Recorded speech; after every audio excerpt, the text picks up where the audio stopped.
Right hand, right foot, left foot. Okay. Ready? 1, 2, 3, go. 5, 4, 3, 2, 1. 5, 4, 3, 2. You have to say it. 5, 4, 3, 2, 1. 5, 4, 3, 2, 1. 3, 2, 1. 3, 2, 1. 2, 1, 2, 1, 1, 1. Okay.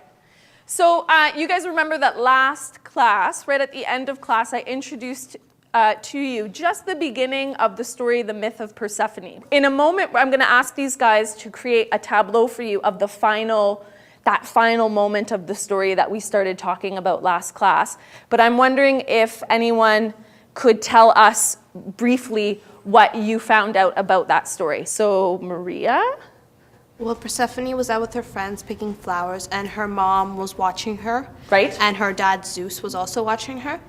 And then she picked this flower, I think it was the narcissus flower, and then all of a sudden, Hades burst out from the ground. Do you guys remember who Hades is? Okay, Janice? Hades is Zeus's brother. He's Zeus's brother. And does he have a title?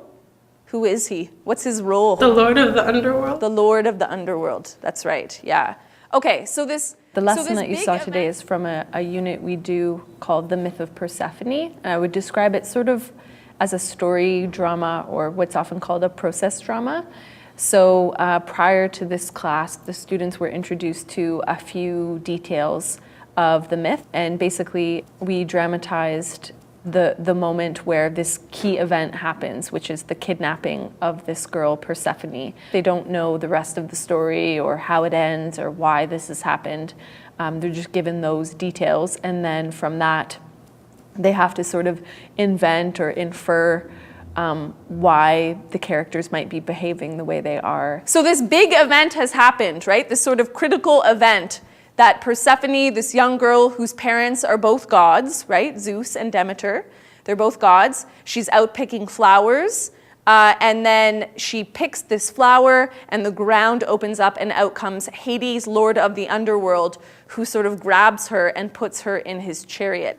So let's see the tableau. So why don't I count you guys down? So 3, 2, 1, and freeze. Okay, so this is the picture. So take a look at the picture and tell me, who do you see in this tableau? So Nora. There's Zeus, Demeter, Hades, and Persephone. Who do you think Janice might be? Right here. Take a look at her body language. Can you tell me who you think she might be? Andy? I think she's one of Persephone's friends that was with her picking flowers. Why do you say she's one of Persephone's friends? Because she's pretty shocked that Hades has taken her away. One of the things that we started out with is Tableau, so a frozen picture that tells the story. So we use that to show some of those key moments, like the moment of the kidnapping. Remember, we've been talking a lot about Tableau and the different things that make up a good tableau. What have these folks used in creating their tableau? Raven, right here.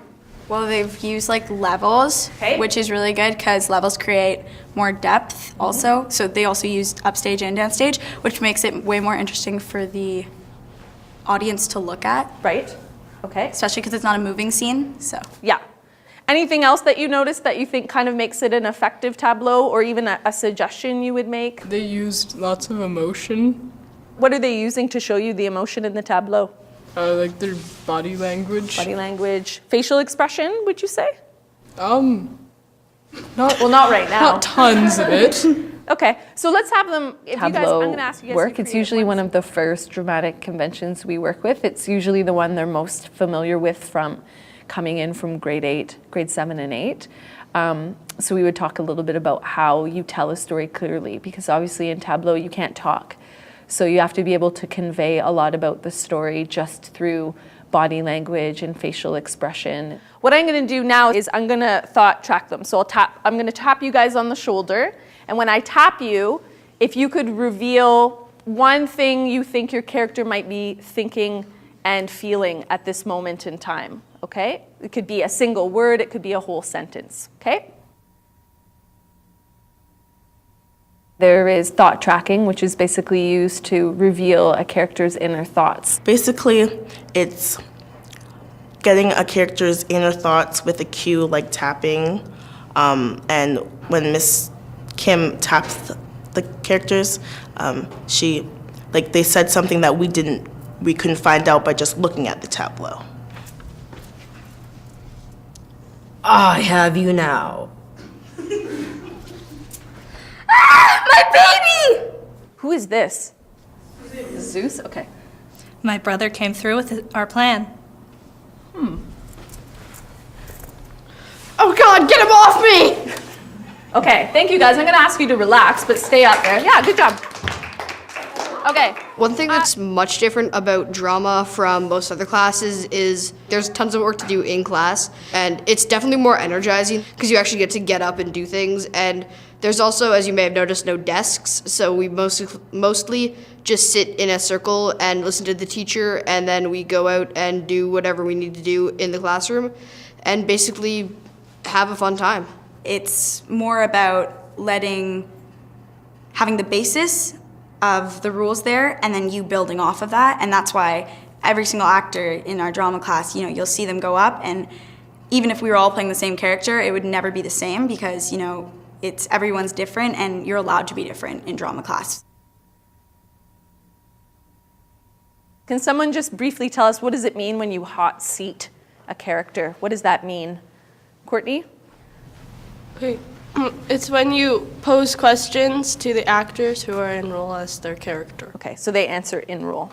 Okay, so this is your opportunity to maybe find out a little bit more about these characters and some of the things that you're wondering about. So what would you like to ask? You can pose the question to anyone sitting here, and they'll answer your question. My question is for Zeus. Would you say that you and Demeter's breakup was pretty clean cut, or is there still some lingering feelings going on there? Well, I would say it was difficult, as all breakups were, but me being my wonderful self, I can move on. I'm not sure how Demeter is feeling, but... I think he made it harder than it needed to be. Obviously, he didn't want to be with me, so he could have just made it like that. He didn't have to just be all, ugh. Okay. One of the reasons why we do the myth of Persephone is because the myth itself has a lot of metaphors and connections to modern day. So some of the issues of modern day, like children growing up and moving away from their parents, leaving home, overprotectiveness, kidnapping, those kinds of things. So it allows them to make connections. Even though it's an old story, they can often connect to it, and we'll talk about their own relationship with their parents or things like that. So they can draw a lot of meaning out of the story. Persephone, I'm wondering if you could tell us a little bit about your relationship with your mother. Is it close? Is it too close? Well, I love her. She's a great mom, but sometimes she can be incredibly overprotective, and the way she's always watching over me, it's like she's everywhere when I'm trying to do something. She's just everywhere, following me wherever I go. Do you feel like you wish that maybe you were a little bit more independent?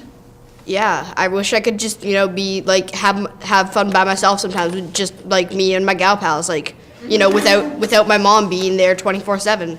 Why might Zeus and his brother have some kind of plan that involves kidnapping his own daughter? It's kind of a twisted thing to do, but why do you think they might be planning this? Well, I was going to say that maybe he thought he couldn't care for her, and that he want his brother, even though he's evil, he thought that he might be able to care for her better than he could.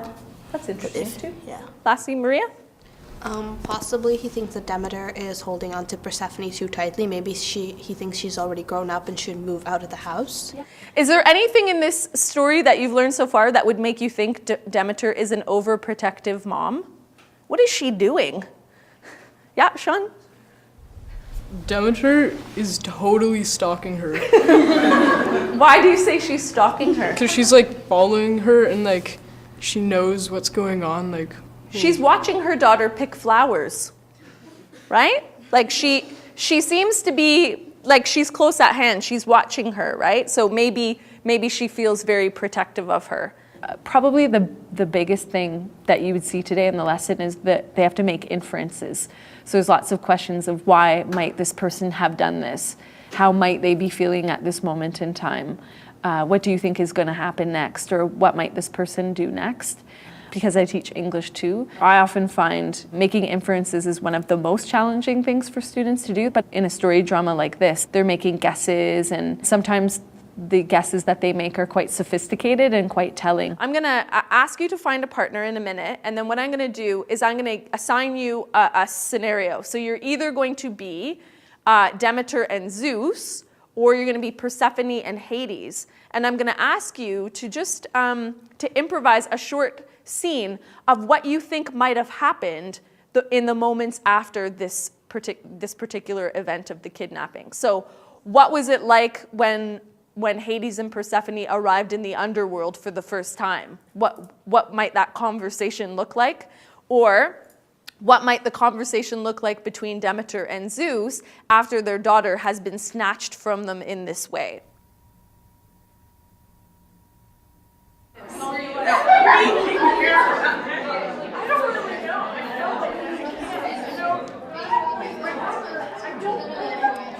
Do you have anything to explain to me about our daughter being taken away? No, go away. Go away. Yeah. Zeus, this is our daughter we're talking about. Please, just let me go back to my mom. No, I thought you said your mom was overprotective.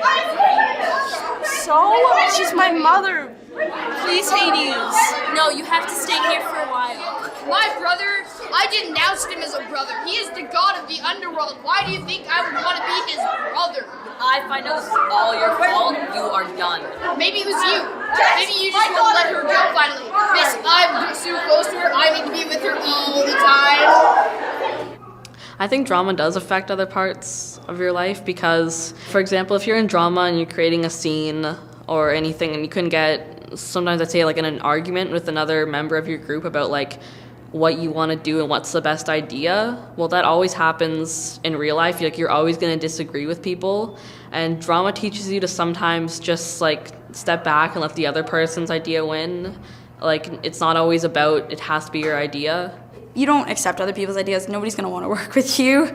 You know, you're not going to think of everything that other people are going to think about. So 100% of the time, if you accept other people's ideas, the tableau or scene will be 10 times better than it just being based off of what your look on the situation was. When something goes wrong, you always come to me. Well, you were standing right there, staring Well, down just at her when because she was getting... I was watching doesn't mean I knew what was going on. I was sitting there, I was just doing her thing, picking the flowers, and poof, she's gone. Well, I don't know what happened. If you were watching her... In drama, you learn concentration to stay on task, which you need a lot for other subjects. Like when you have like a test, you need to know how to stay on task and study for it. I'm a very talkative person, so I learned that in order to get a clearer view on what the task is, listening helps way more than kind of going off in my own little world. Choose one of those 4 characters that we saw up on the stage. And I'm going to ask you to write in role as that character, just really briefly, about what they're thinking and feeling at this particular moment. This girl has been kidnapped.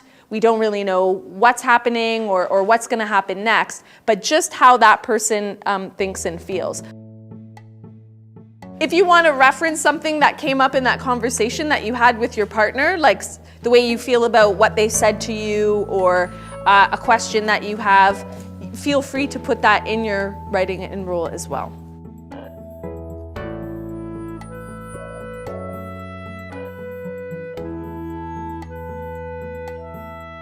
Often they would get a writing and role assignment, and then they can put it in whatever form they want. So for example, if it's their diary entry, or some of them modernize it, like it's a text message from Zeus to his wife, or something like that. They have a lot of fun with it. Like you get to be like original, like you have to come up with something interesting. Like some people did like text messages between the characters and like Facebook and stuff. They enjoy inventing things out of their own imagination as opposed to being given something to do. But we do spend a lot of time at the beginning of the year talking about what drama is and the kind of class it is and what makes it different from other classes, and what, that it's a place where you can feel free to take risks and to be yourself, and that there isn't judgment. So I want you to imagine that this whole event, this kidnapping, and that it happened, I don't know, let's say in the morning. Okay, it happened around 10 o'clock. Okay? So we're gonna pick up a couple hours later. We're gonna start at 12 noon. And basically what we're gonna do is you're gonna imagine what the rest of that day might have looked like for that particular character. 1 p.m.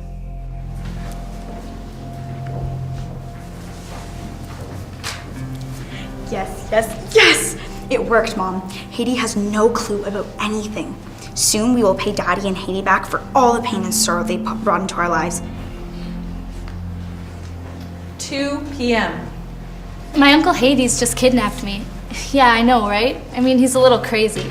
He said that he was paid by my father.